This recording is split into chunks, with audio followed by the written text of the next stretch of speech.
বীরভূমের বোলপুর থেকে প্রায় 4 কিলোমিটার দূরত্বে অবস্থিত মূলগ্রাম। আর এখানে গেলেই আপনারা দেখতে পাবেন শ্রী রামকানাই ঠাকুরের পাটবাড়ি ও সমাধিক্ষেত্র।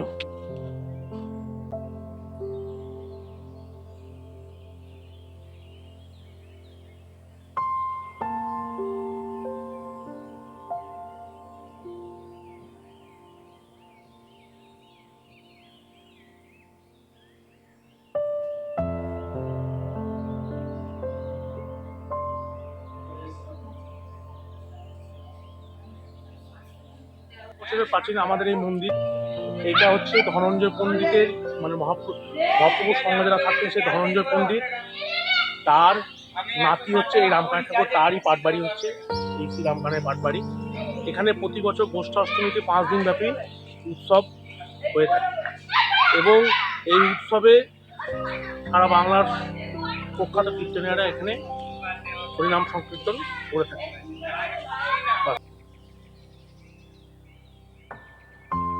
শ্রী চৈতন্য মহাপ্রভুর অন্যতম পার্শ্ব সহচর পণ্ডিত ধনঞ্জয়ের কনিষ্ঠ সহোদর সঞ্জয়ের পৌত্র এবং যদু চৈতন্যের পুত্র শ্রী রামকানাই ঠাকুর শ্রী চৈতন্যদেবের প্রায় 100 বৎসর পর আবির্ভূত হন।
কথিত আছে শ্রী রামকানাই ঠাকুরের অলৌকিক ক্ষমতার বিষয়ে জানতে পেরে রাজনগর রাজ সাধু দর্শনে আসেন।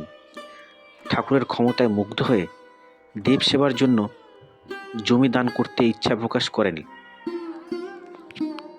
শ্রী রামকানাই ঠাকুর ভোগের অন্ন যতদূর পর্যন্ত ছড়াতে পেরেছিলেন সেই সীমা পর্যন্ত রাজনগর রাজ জমি দান করেন।